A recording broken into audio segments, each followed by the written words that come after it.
नमस्कार स्वामी भक्तांनो, आपलं स्वामी समर्थ महिमा या यूट्यूब चॅनलवरती स्वागत आहे. चला तर मग आपण आपल्या चॅनलवरती नवीन असाल तर आपल्या चॅनलला सबस्क्राईब नक्कीच करून घ्या. आज माऊली सांगतात, पैसे दान करावे असे काही नाही. पैसे दान करण्याइतपत काहीची परिस्थिती नसते, पण कुणासाठी वेळ देणे, कोणाला चांगले मार्गदर्शन करणे, कुटुंबातील कर्तव्य पार पाडणे, कोणाला आनंदी ठेवण्याचा प्रयत्न करणे, कोणाला मदत, भुकलेला अन्न गरजूंना जमेल तशी मदत करणे, जमेल त्या वेळेत दुसऱ्यांची सेवा करणे म्हणजे पृथ्वीवरील वास्तव्याचे भाडे चुकविणे असते. देव म्हणतो, मी देवाला विचारले, तुला मनुष्याविषयी जास्त आश्चर्य का वाटते? देव उत्तरला, मनुष्य पैसा मिळवण्यासाठी आरोग्य गमावतो व आरोग्य परत मिळवण्यासाठी तोच पैसा खर्च करतो. तो भविष्याच्या काळजीत वर्तमान गमावतो. त्यामुळे तो वर्तमानातही जगत नाही व भविष्यातही जगत नाही. तो असा जगतो की कधी मरणारच नाही आणि असा मरतो की कधी जगलाच नाही. स्वामी भक्तांनो, मिठाच्या भरणीला कधीच मुंग्या लागत नाहीत, पण साखरेचा एक कण जरी असला तरी मुंग्या लागतात. माणसाचंही तसंच आहे. गोडवा जिभेवर असेल तर सारेच धावून येतील, पण मिठासारखा खारटपणा असेल तर कोणीच येणार नाही. ज्याची वाणी गोड त्याचं आयुष्य गोडच असतं. तुमच्याकडे 1 रुपया आहे आणि माझ्याकडेही 1 रुपया आहे. आपण अदलाबदल केले तर आपल्या प्रत्येकाकडे 1-1 रुपयाच राहील. पण तुमच्याकडे एखादा चांगला विचार आहे आणि माझ्याकडेही एखादा चांगला विचार आहे. आपण अदलाबदल केला तर आपल्या प्रत्येकाकडे 2-2 चांगले विचार होतील. घरातून बाहेर पडताना म्हणा, स्वामी माझ्यासोबत तुम्हीही चला. कधी तुम्हाला खूप रडू येत असेल तर स्वामींना सांगा, मला पोटाशी धरा. तुम्ही खूप आनंदात असाल तेव्हा म्हणा, स्वामी माझ्या तुमच्यावर खूप श्रद्धा आहे. तुम्ही काही काम करत असाल तेव्हा म्हणा, स्वामी माझ्या मदतीला या. तुमच्या हातून काही चुकते तेव्हा म्हणा, स्वामी मला क्षमा करा.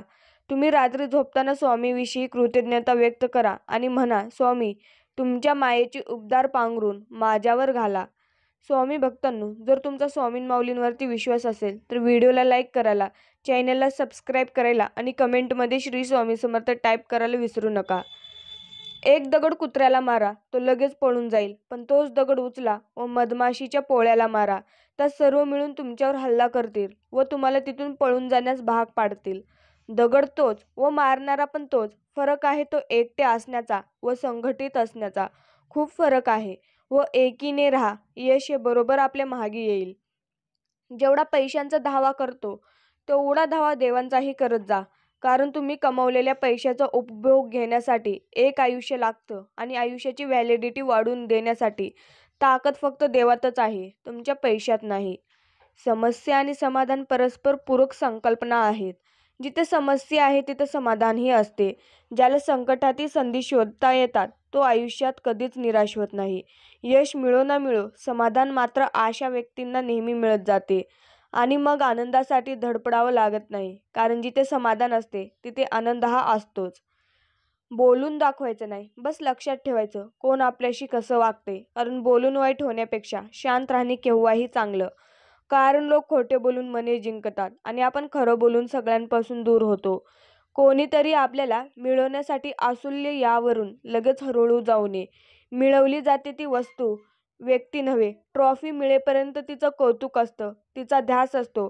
मिळाल्यावर एकदा किस घेऊन मग ती कपाटात ठेवून दिली जाते. धूळ खात पडण्यासाठी विजेतेच्या भुकेला बाहेर नव्या ट्रॉफीज खुणावत असतात. समोरच्याचा दृष्टिकोन कसा आहे, प्रीतीचा आहे की प्राप्तीचा आहे, जरूर बघावं. वागण्यात इच्छा आहे की ईर्ष्या आहे, जरूर निरखावं. स्वतःला व्यक्तीच राहू द्या, ट्रॉफी बनवू नका, नंतर मनस्ताप टळतो. स्वामी सांगतात, दुसऱ्यासाठी करताना सुद्धा आपल्याला झेपेल इतकंच करावं. अनेकदा आपण कोणताही स्वार्थ नसताना अनेकांसाठी बरंच काही करतो, झटतो. प्रत्येक वेळी आपली जबाबदारी म्हणून, कर्तव्य म्हणून पुढे पुढे करतो, कोणताही स्वार्थ नसताना. एक कडू सत्य ऐका, ज्यांना तुम्ही आवडता त्यांना स्पष्टीकरणाची कधीच आवश्यकता नसते आणि ज्यांना तुम्ही आवडत नाही ते तुमच्या स्पष्टीकरणावर कधीच विश्वास ठेवायला तयार होणार नाहीत. स्वामी भक्तांनो, निष्क्रिय माणसं आणि अतिअहंकारी माणसं शेवटी एकटीच पडतात. आपल्या ह्याच स्वभावपायी आपण एकटे पडलो आहोत हेही ते मान्य करीत नाहीत आणि तरीही त्यांपैकी काहीचं नशीबच इतकं चांगलं असतं की अशा माणसांना सांभाळणारी माणसं त्यांना शेवटपर्यंत लाभतात. त्यामुळे आपलं आजवर काही चुकलेलं नाही. अशी समजुती जी आपल्या आळस आणि अहंकार दोन्हीचं जतन करतात.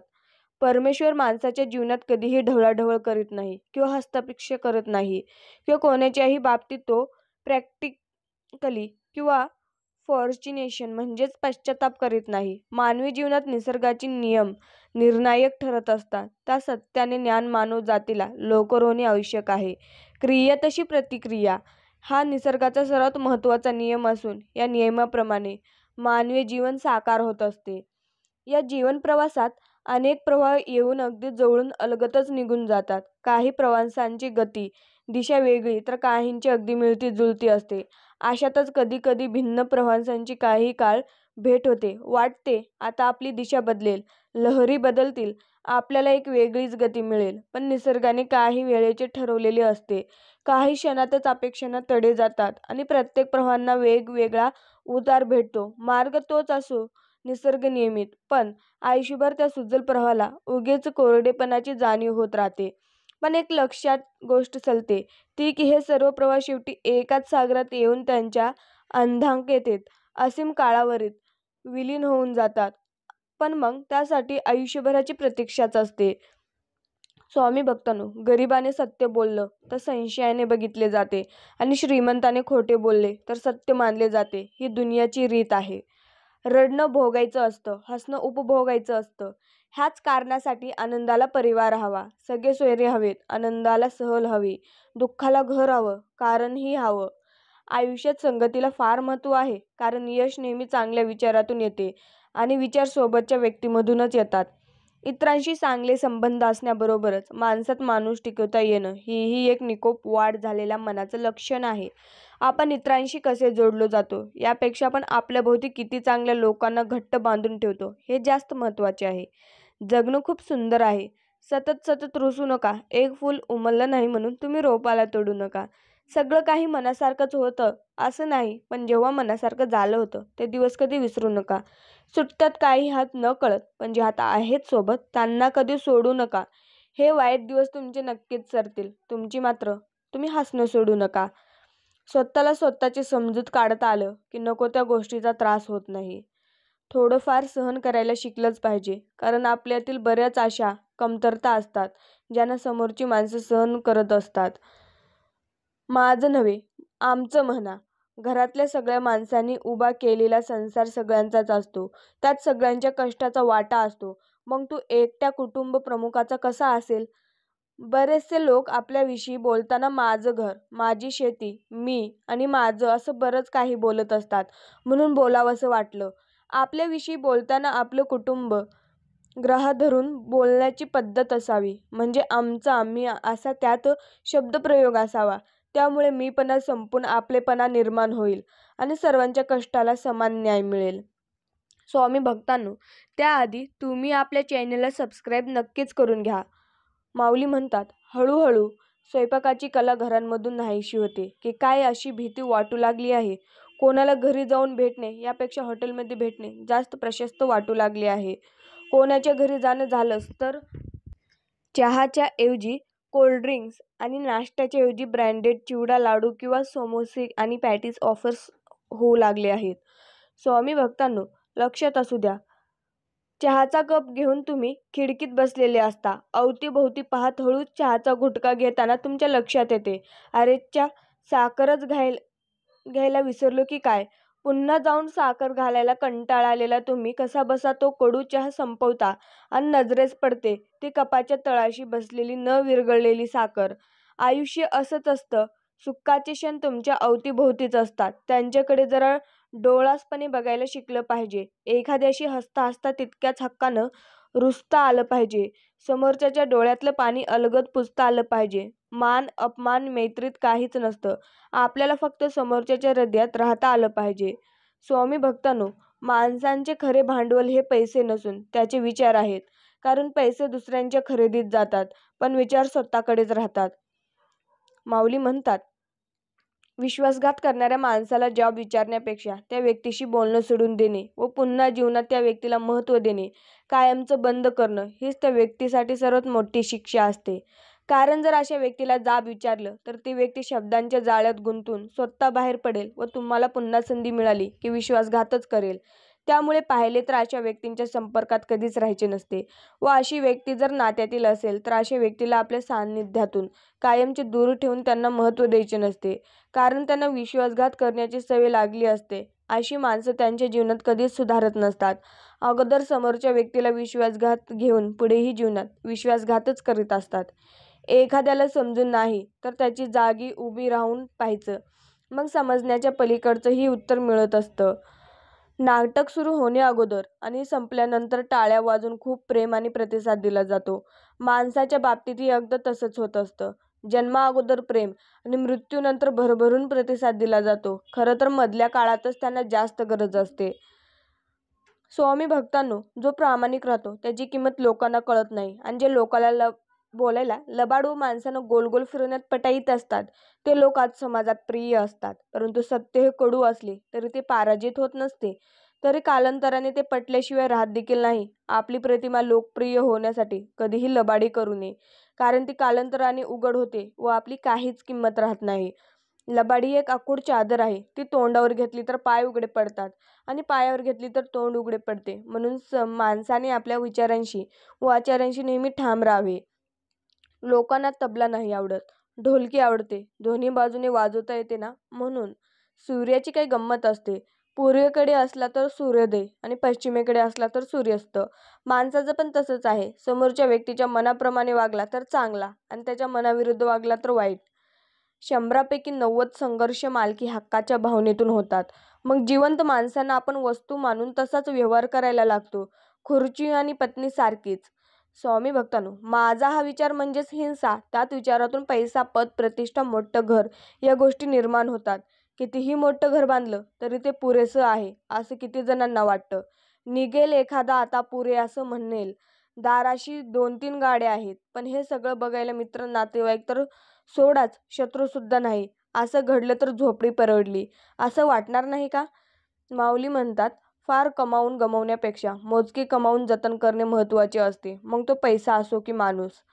निवांतपणा असणे आणि मोकळे वेळ असणे यात किती अंतर आहे हे त्यालाच कळते ज्याला सगळं निवांत असून मोकळा वेळ मिळत नाही आणि मोकळा वेळ असून सुद्धा ज्याला निवांतपणा मिळत नाही. प्रत्येक घरात नात्यांमध्ये राजकारणच असतं. आपलंही त्याच डावपेचांमध्ये उतरायचं की त्यापासून दूर राहायचं हे आपणला आपण ठरवायचं असतं. इनामदारीने केलेले प्रयत्न हे दुसऱ्यांना हरवण्याकरिता नसतात, तर ते स्वतःला जिंकण्यासाठी असतात. उधाणलेलं समुद्र कितीही आकर्षण असेल तरीही प्रवास करायला शांत समुद्रच लागतो आणि तरीही उधाणलेल्या समुद्रासोबत प्रवास करायचाच असेल तर मुळात आपले काळीज वादळ असायला हवं.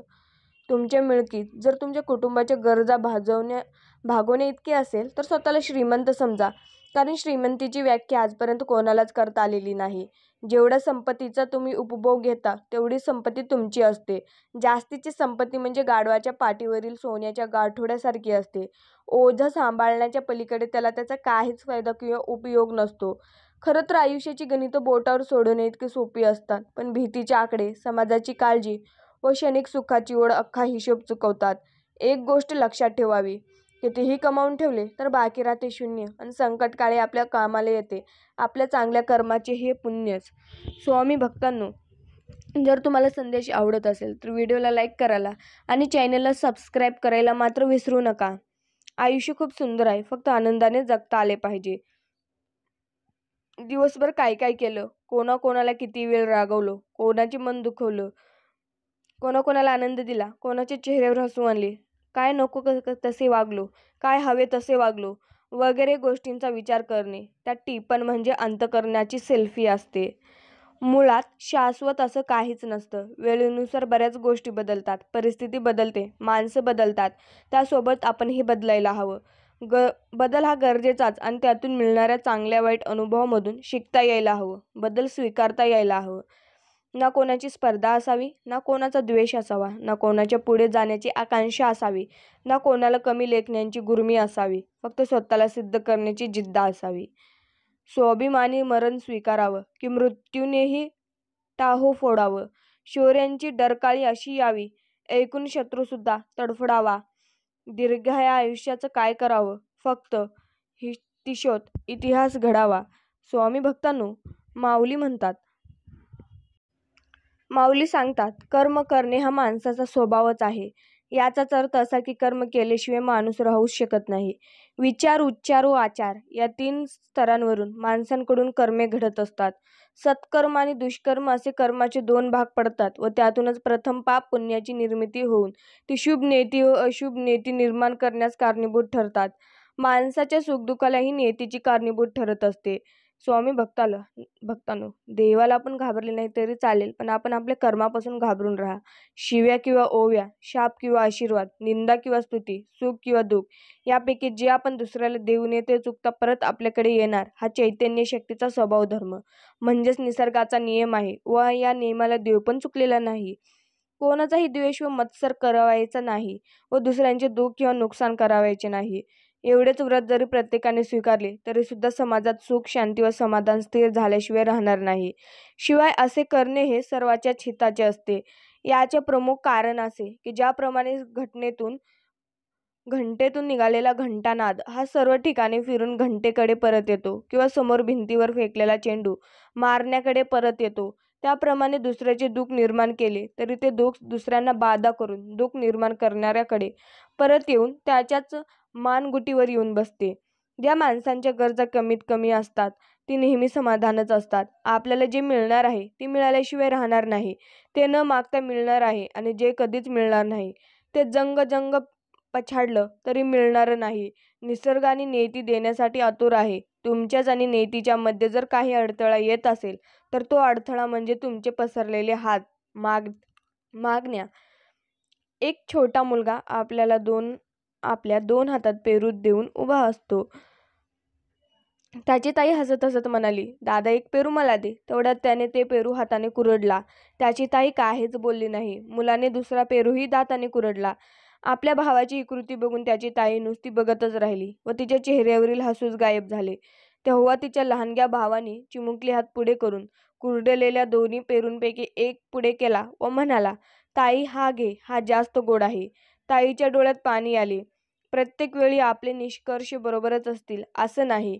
एखाद्याची कृती होईपर्यंत घाईघाईत निष्कर्ष काढून गैरसमज करून घेण्यापेक्षा ते गैरसमज दूर करण्यात आणि समोरच्याला समजून घेण्यातच मनुष्याचे हित असते, सत्कर्माची ऊर्जा असते. स्वामी भक्तांनो, आयुष्य जगण्यासाठी माणसं लागतात. आजच्या परिस्थितीला धरून म्हणलं तरी चालेल, पण आयुष्य जगण्यासाठी माणसं लागतातच. जवळच असलं तरी हक्काचं कोणीतरी पाहिजेच असतं. नुसती मैत्री असली तरी बरं वाटतं. भूतकाळातील आठवणींना नवीन उजाळा, तेवढाच काय तो मनाला विरगुळा. मोजून मापून घेतलेलं दुःख मांडायला कोणीतरी हवंच असतं. जेवताना एका ताटापेक्षा 2 ताट असली की जरा बरंच वाटतं.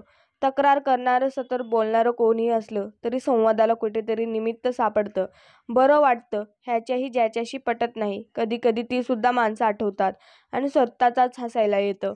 काही क्षण अगदी सहजरित्या निघून जातात. मागे वळून पाहिल्यावर वाटतं, हा क्षण वेचायचा राहूनच गेला. आयुष्य जगण्यासाठी माणसं लागतात हेच खरं. एक सुखाची लहर येते, कोणाच्याही नकळत सगळ्यांना आपलंच करते. पावसाची एक सर, नंतर मातीचा गंध आणि सुखद गारवा. आयुष्य जगण्याची अजून काय हवं? ज्या दिवशी तुम्ही तुमचं आयुष्य मन मोकळेपणाने जगलात तोच दिवस तुमचा आहे. बाकी तर फक्त कॅलेंडरच्या तारखा आहेत. नदीमध्ये पडलेला कधीच जीव जात नाही.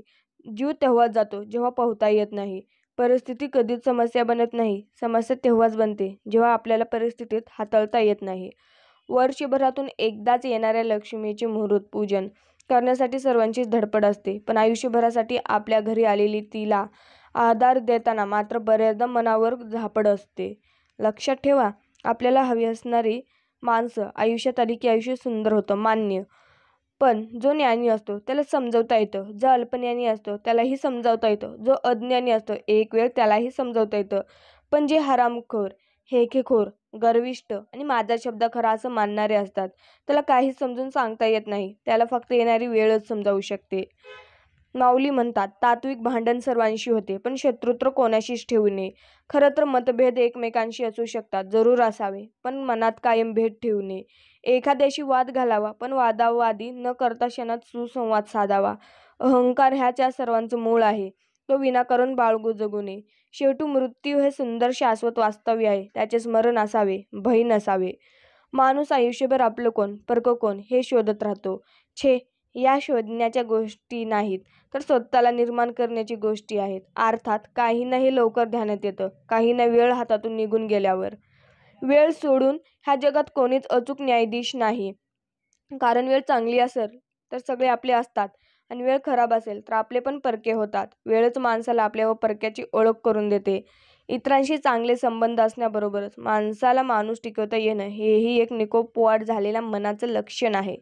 आपण इतरांशी कसे जोडलो जातो यापेक्षा आपण आपल्याभोवती किती चांगल्या लोकांना घट्ट बांधून ठेवतो हे जास्त महत्त्वाचे आहे. स्वामी भक्तांनो, लक्षात असू द्या. माऊली म्हणतात, माणूस एक वेळ स्वतःच्या सगळ्या भावना हरवून बसला तरी चालेल, पण त्याने आपली समुद्रसदृश बुद्धी कधीही हरवून नसता कामा नये. कारण भावनाहीन व्यक्तीचं यंत्रात झालेलं रूपांतर 6 असू शकतं, परंतु द्वेष बुद्धीचं हरवून नसलेल्या व्यक्तीचं रूपांतर कशातच होईल हे सांगता येत नाही. घर तुटतं पण आठवण कधीच सुटत नाही. जीवनात आई नावाचं पान कधीच मिटत नाही. सारा जन्म घालून पाय जेव्हा थकून जातात, शेवटच्या श्वासाबरोबर आई हेच शब्द राहतात. स्वामी तिन्ही जगाचा, आई विना भिकारी. आ म्हणजे आत्मा, ई म्हणजे ईश्वर. याचाच अर्थ होतो परमात्मा. आत्मा व परमात्मा म्हणजेच आई. स्वामी भक्तांनो, लक्षात असू द्या. कोंब आणि माणूस सारखाच. बीज जमिनीत सुरक्षित असतं, अंकुर उघड्यावर पडतं. कोणीतरी ओरबडेल, कोणाची तरी पाय पडेल, अशा दहशतीचा त्याचा प्रवास सुरू होतो. माणसाचंही तसंच. आईच्या गाभाऱ्यात मूल सुरक्षित असतं. श्वास घेण्याचे कष्ट नाहीत, पोटा पाण्याचा प्रश्न नाही. जन्म झाला की सगळं सुरू. त्यातही कोणाच्या ललाटी कोणाचा प्रवास. अनेकदा जोडलेल्या 2 हातांपेक्षा जोडलेल्या 2 हातांमध्ये खूप सामर्थ्य असतं. परिस्थिती हाताबाहेर जात असेल तर हात जोडून बघा. मनस्थिती बदलेल व तुमची परिस्थितीही बदलेल. सांगत बसणाऱ्या माणसांना कोणीतरी ऐकतंय आणि त्याला आपली बाजूच योग्य वाटत आहे एवढंच समाधान व्हावं असतं.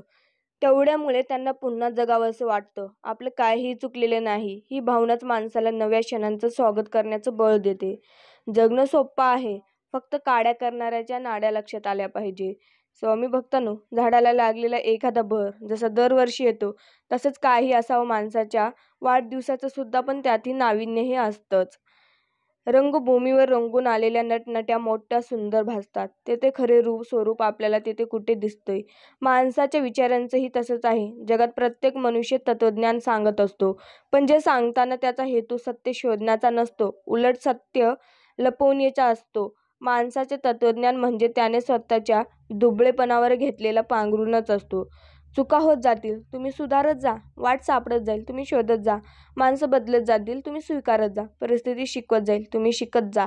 येणारे दिवस निघून जातील, तुम्ही क्षण जपत जा. विश्वास तोडून अनेक जातील, तुम्ही सावरत जा.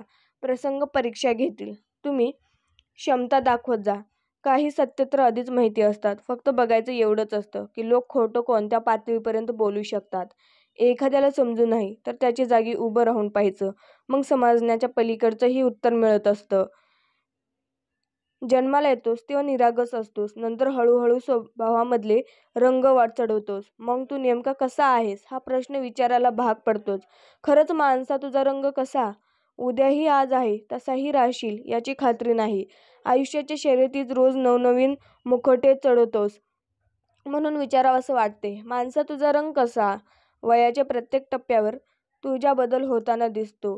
कधी समजून घेणं, कधी सांभाळून घेणं, कधी शांत राहणं, ह्या नात्याच्या चक्रात पार अडकून जातोस तेव्हा आवर्जून विचारावंसं वाटतं, माणसा मग तुझा रंग कसा? बालपणात आनंद, समाधान, दुःख, अडचणी या शोधायच्या लागतात. नव्हत्या त्या स्वतःहून समजत होतं, पण आता मोठं झाल्यावर याच गोष्टी मनात कोराव्या लागतात तेव्हा कुठे जगणं सोपं वाटतं. पण ह्याचा तुझा रंग कोणता? आयुष्याच्या एका वळणावर पावलापावलाबरोबर मन सुद्धा थकतं. तेव्हा गमावलेलं, आवडलेलं, जपलेलं सगळं एकदम आठवतं. तेव्हाच वाटतं रंग अनेक आहेत, फक्त त्यात एक रूप होतं यायला हवं.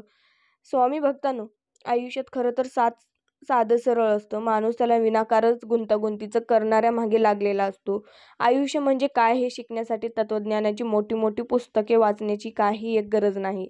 आयुष्य येईल ते धडे गिरवत राहिलं तरी पुरेसं आहे. कारण आयुष्याचे धडे पुस्तकातल्या धड्यांपेक्षा जास्त साधे सरळ असतात आणि माणसाला पुस्तकातल्या धड्यांपेक्षा केव्हाही जास्त शिकवतात. बघायला गेलं तर आयुष्यही खूप सोपं असतं. जगायला गेलं तर दुःखातही सुख असतं. चालायला गेलं तर निखारेही फुलं होतात. तोंड देता आलं तर संकटही शिल्लक असतात. वाटायला गेलं तर अश्रूंतही समाधान असतं. पचवायला गेलं तर अपयशही सोपं असतं. हसायला गेलं तर रडणेही आपलं असतं. बघायला गेलं तर आयुष्य खूप सोपं असतं. लक्षात असू द्या, दुःख आणि त्रास ह्या देवाने निर्माण केलेल्या प्रयोगशाळा आहेत. जिथे तुमच्या क्षमतेची आणि आत्मविश्वासाची परीक्षा घेतली जाते. तो माणूस कष्टाला लाजत नाही. त्याला जगात यशस्वी होण्यापासून कोणी थांबवू देखील शकत नाही. काही माणसं पायरीवरच्या शेवाळासारखी असतात. आधाराचं सोंग करून अचानक उचलून टाकतात.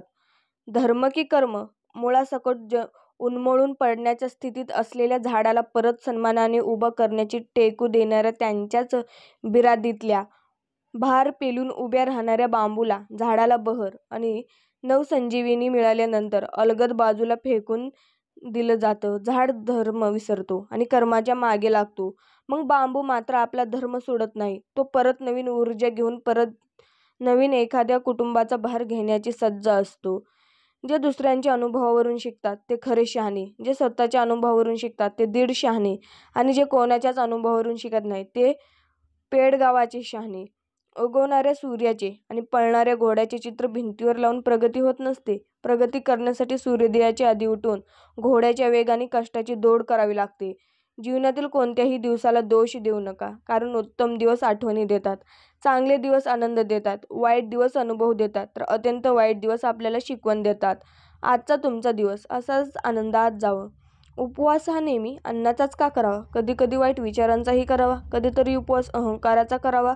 कधी उपवास मीपणाचाही करावा. माऊली म्हणतात, कोणाचेच नसतात हक्क कोणावर, पण तरीही डोळ्यात पाणी भरतंच ना.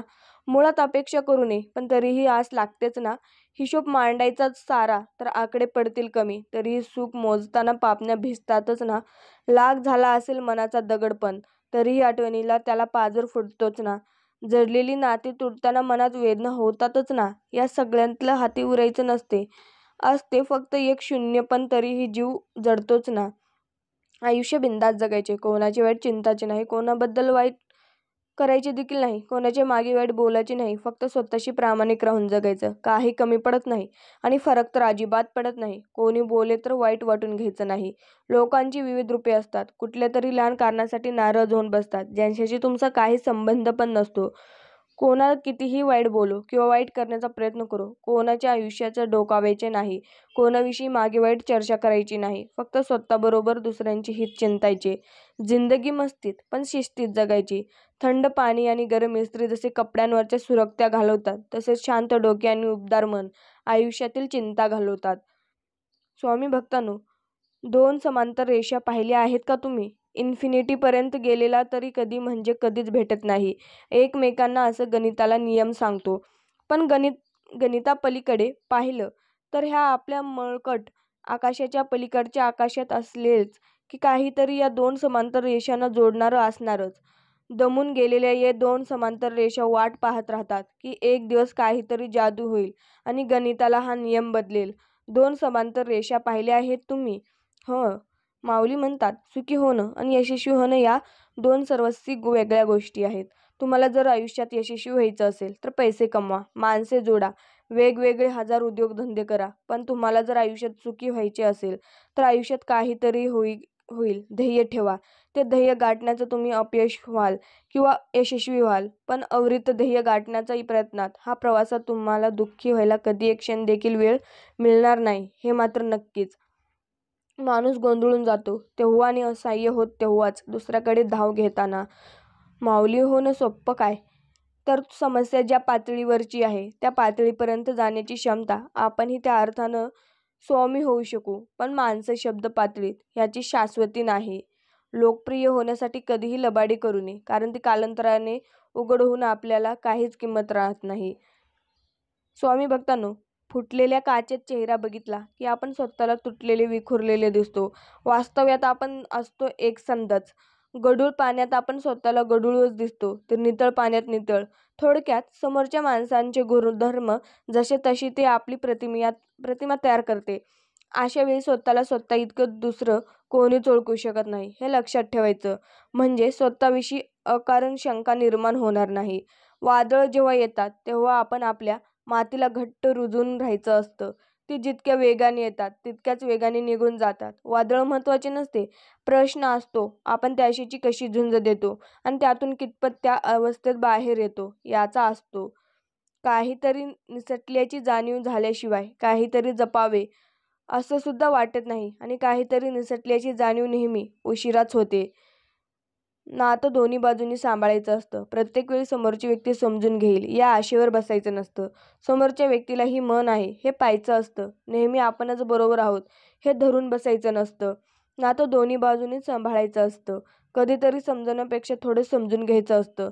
नजरेतलं कोंड संवादात उलगडायचं असतं. नकळत का होईना मैत्रीतलं रूपांतर नात्यात होत असतं. नातं दोन्ही बाजूंनी सांभाळायचंच असतं. नात्यातला गोडवा नेहमीच निरंतर राहील असं गृहीत धरायचं नसतं. समुद्राच्या लाटांप्रमाणे कधी आनंद तर कधी दुःख येतच राहणार असं समजून हे आयुष्य जगायचं नसतं. मंदिरातील फक्त दानपेटी हटवा आणि चमत्कार बघा. दुसऱ्याच दिवशी पुजारी आणि ट्रस्टी गायब. मंदिरात देव नसतो, ट्रस्टी आणि पुजाऱ्यांची पोट असते. लक्षात असू द्या, माणसं काल बोलत होती, आज बोलत आहेत आणि उद्याही बोलत राहणार आहेत. आपण ठरवायला हवं की आपण कोणाकडे किती लक्ष द्यायचं. स्वतःवर विश्वास असला की आपल्याला कोणत्याच गोष्टीचा फरक पडत नाही. कधीतरी ठेचाळलेली जखम आयुष्यभर पुरते माणसाला. तोपर्यंत चालणं अगदी बिनधास्त असतं. पण एकदा का तीच ठेच बसली तर मग साध्या सरळ वाटेवरही विश्वास उठतो माणसाचा. दुसऱ्याच्या अनुभवानं मिळालेली दृष्टी आणि स्वतःला ठेच बसल्यानंतरचं आलेलं शहाणपण यात जमीन आसमानचा फरक आहे. बाह्य रूपावर काय आहे असं म्हणण्यात काहीच अर्थ नाही. अंतरंगाचा विचार करण्याची वाट बाह्य रूपावरूनच जाते. दिसण्यात काय आहे माणसं मन पाहावं हा युक्तिवाद बुद्धीचा, तो मनाचा कोल नाही. भावनांचा बाजार मांडला की लोक किंमत ठरवायला मोकळी होतात आणि कितीही महत्त्व द्यायचा याबद्दल कुजबुज सुरू असते. ज्यांच्याशी पटत नाही कधी कधी ती सुद्धा माणसं आठवतात आणि स्वतःच हसायला येतं.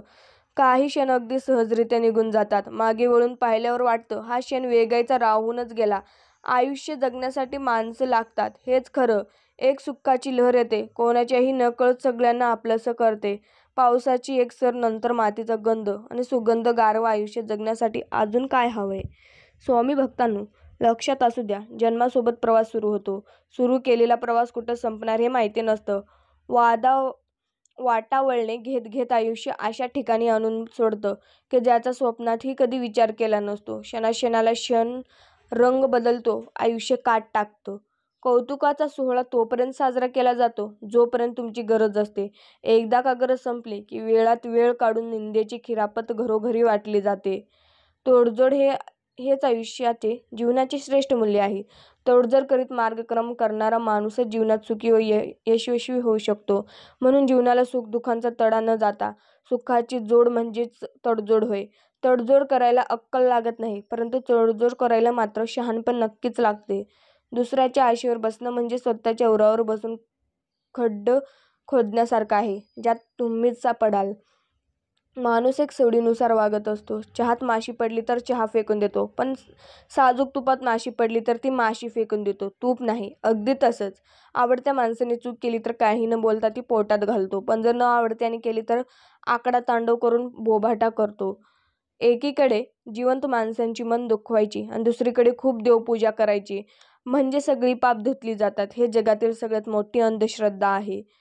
आपल्यालाही डोळे कितीही छोटे असले तरी एका नजरेत सारं आकाश सामावण्याची ताकद त्यात असते.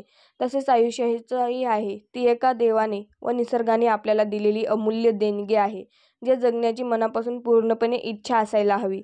दुःख हे काही काळाने सुखात परिवर्तन होते, त्यामुळे त्याला कवटाळणे सोडून फक्त मनापासून आनंदी राहण्याची इच्छा असायला हवी, नव्हे ठेवायला देखील हवी. जर तुम्ही बरोबर आहात, काही सिद्ध करण्याचा प्रयत्न करू नका. फक्त शांत राहा, वेळ स्वतः साक्षी देईल. माणसाचं मन उदास झालं की मग आपल्या हृदयाच्या जवळच्या माणसाची आठवण येऊ लागते आणि त्या माणसाला बोलल्याशिवाय मनातले उदासीन कमीपणा होत नाही. म्हणून जवळीचे माणसे असणे गरजेचे असते. स्वामी भक्तांनो, लक्षात असू द्या, माणसांनातले हित संबंध शाबूत ठेवण्यासाठी फरक काही करावं लागत नाही. आयुष्यभर मनसोक्त प्रेम असावं लागतं आणि जगण्याची संधी दिल्याबद्दलही नेतीपुढे नतमस्तक होणार निरहंकारी भाव लागतो. हे ज्याला साधता आलं त्याच्या जीवनात फुलबाग येतो. जास्त जवळही चांगली नाही. भक्ता, गैरसमजाच्या खिडक्या उघडल्या की तिरस्काराचे दरवाजेही आपोआप उघडतात. जिंकल्यावर श्वासही देणाऱ्या हातांच्या गर्दीपेक्षा खेळत उतरायच्या आधी विश्वासाने पाठीवर ठेवलेले काही हात खूप किमती असतात. अंधारातल्या प्रवासासाठी आपण कायम कोणाचे तरी हात शोधत असतो आणि आपलाही हात असाच कुणाला तरी हवा असतो. स्वामी भक्तांनो, सुरू करा. शून्यापासून सुरू करा. कारण न देण्यापासून सुरू करा. जे तुम्हाला माहिती आहे त्यापासून सुरू करा. चुका करण्यापासून आणि सुधारण्यापासून आधी सुरू तरी करा. माऊली म्हणतात, मनाशी जोडलेलं प्रत्येक नातं खरंच खूप भावनिक असतं. दूर असेल तरी कोणीतरी मनात मात्र कायम असतं. जेव्हा सूर्य एका दिवशी 2 तिथी पाहतो तेव्हा एका तिथीचा क्षय झाला असे समजतात. अक्षय म्हणजे ज्याचा क्षण होत नाही. वैशाख शुक्ल तृतीया या तिथीचा कितीही क्षय होत नाही, म्हणून तिला अक्षय तृतीया म्हणतात. आजच्या दिवशी केलेल्या संकल्पनांचा कधीही क्षय होत नाही अशी अनुभूती आहे आणि म्हणूनच आज तुमच्या भविष्याचा दृष्टिकोन नवीन संकल्प धरा. आपल्या मनातील सर्वच इच्छा पूर्ण होवो हीच ईश्वरचरणी प्रार्थना करते. स्वामी भक्तांनो, सगळ्यांनी साथ सोडली तेव्हा माणसं कळली. पावसात गरमागरम चहा प्यायलो तेव्हा आयुष्याची मजा कळली. पैसे नसताना वेगळी किंमत, पैसे असताना वेगळी किंमत, तेव्हा माणूस म्हणून जगण्याची खरी गंमत कळली. आवाज वाढवल्याने खोटं खरं सिद्ध होत नसतं. भगवंताचे दर्शन हे सर्वोत्तम मानवी ध्येय आहे. हे साध्य होण्यास तपश्चर्या करावी लागते. पण ही तपश्चर्या म्हणजे स्नान, दान, वेदाध्ययन, शास्त्राभ्यास, योग्य याग, व्रतवल्किपे, अनुष्ठान, तीर्थटन किंवा उपसात तपासाने शरीराशोषण नव्हे. अध्यात्मातील तपश्चर्या म्हणजे नीतिधर्माचे आचरण, पवित्र अंतःकरण आणि भगवंताचे अखंड स्मरण हे होय. आपली शक्ती ह्यासाठी कमी पडते म्हणून श्री सद्गुरूंची मदत मागावी लागते. ती मदत मागताना तिची किंमत द्यावी लागते. ती किंमत म्हणजे त्याग, वासनाचा त्याग, विकारांचा त्याग, आसक्तीचा त्याग, ममत्वाचा त्याग, कर्मफळांचा त्याग, देहबुद्धीचा त्याग आणि उपाधींचा त्याग. मग ह्या सर्व त्यागाचे मर्म एकाच त्यागामध्ये सापडते, तो म्हणजे कर्तेपणाच्या अभिमानाचा त्याग असते. वयाच्या अर्धशतकापर्यंतच आयुष्याचा लेखाजोखा व आलेखपत्राशी नंतर रात्री अंथरुणावर पडल्यावर लागणाऱ्या झोपेवरून कळते. आपल्याला कडील ज्ञान कोचिडासारखं मेंदूला चिटकून ठेवू नका. त्याला वाहत्या नितळ झऱ्यासारखं वाहता ठेवा. वाटेत येणाऱ्या आकारहीन दगडाला त्याच्या स्पर्शाने सुंदर गुळगुळीत बनवून त्याचा स्वतःचा स्वातंत्र्यस्रोत बनवण्यासाठी तयार राहा. एक वेळ असतं जेव्हा डोळ्यांवर झोप आलेली असताना देखील रात्र जगणं राहणं भारी वाटतं आणि एका काळानंतर झोप किती महत्त्वाची आहे हे कळून चुकतं. पण नेमकं त्याच वेळी झोप लागत नाही. वाटा सापडत जातील, तुम्ही शोधत जा. माणसे बदलत जातील, तुम्ही स्वीकारत जा. परिस्थिती शिकवत जाईल, तुम्ही शिकत जा. माणसाने नेहमी एकांताना कान हा स्वतःचा वापरावा, म्हणजे गैरसमज कमी होतात. माणसं जोडताना एक लक्षात असू द्या, सर्व झाडांनी फळ दिलेच पाहिजे असं नाही, तर काही झाडं सावलीसाठी राखून ठेवावी लागतात. स्वामी भक्तांनो, माऊली म्हणतात, निसर्ग नियमात सहित स्वयंनियंत्रित नैसर्गिक पद्धतशीर व्यवस्था म्हणजे सगुण साकार परमेश्वर. आपल्याला दुसऱ्यांची एखादी गोष्ट आवडत नसेल किंवा सहन होत नसेल किंवा कंटाळवाणी वाटत असेल तर दुसऱ्याने तरी आपली कुठलीही गोष्ट का म्हणून सहन करावी, आवडून घ्यावी. आपल्याला काय वाटतं तर आपण आपल्या सोयीनुसार जगात वागतो किंवा वावरत असतो. पण ज्या दिवशी जगाला तुमचं हे वागणं समजतं त्या दिवशी तुमचा विषय त्यांच्यासाठी संपलेला असतो. हे कधीही लक्षात ठेवावे. रिकाम्या हाताने आपण येतो आणि रिकाम्या हाताने जातो. इतकंच नव्हे तर संपूर्ण आयुष्यभरही आपले हात रिकामेच असतात. आपल्या हातात काहीतरी आहे असं जर तुम्हाला वाटत असेल तर ती सगळी स्वप्नच आहेत. कोणाचीही त्याच्या सध्याच्या परिस्थितीवरून खिल्ली उडवू नका, कारण काळ इतका सामर्थ्यशील आहे की तो एका सामान्य कोळशालाही हळूहळू हिराच बनवतो. माऊली म्हणतात, लक्षात ठेवा, गुलाब कुठेही ठेवला तरी सुगंध हा येणारच आणि तुमच्यासारखी प्रेमळ माणसे कुठेही असली तरी आठवणी येणारच. घडून गेलेला सर्वात मोठा पडता काळ हाच आपल्या आयुष्यातल्या सर्वात जवळचा गुरु असतो. आयुष्यात आबाळ एवढी उंची गाठा, पण कधीच जन्मलेल्या गावाला आणि अनुभवाला गरिबीला विसरू नका. धनदान होण्यासाठी एक एक कणाचा संग्रह करावा लागतो आणि गुणवान होण्यासाठी एक एक क्षणाचा सदुपयोग करावा लागतो. स्वामी भक्तांनो, काही वेळेस कानाने ऐकलेले आणि डोळ्यांनी पाहिलेले खोटं असू शकते. त्यामुळे कधीही कोणता पण निर्णय घेण्याआधी बोलणं समजून घेऊनच निर्णय घेतले पाहिजे. त्यामुळे माणसात दुरावा निर्माण कधीच होणार नाही. डोळ्यांना न दिसणारा व्हायरस तुम्हाला मारू शकतो यावर तुमचा विश्वास असेल तर डोळ्यांना न दिसणारा भगवान तुम्हाला वाचवू शकतो यावर सुद्धा विश्वास ठेवायला काही हरकत नाही. तर स्वामी भक्तांनो, असंच आपले स्वामी माऊलींचे संदेश पाहण्यासाठी आपल्या चॅनेलला सबस्क्राईब नक्कीच करून घ्या. श्री स्वामी समर्थ. जय जय स्वामी समर्थ. धन्यवाद.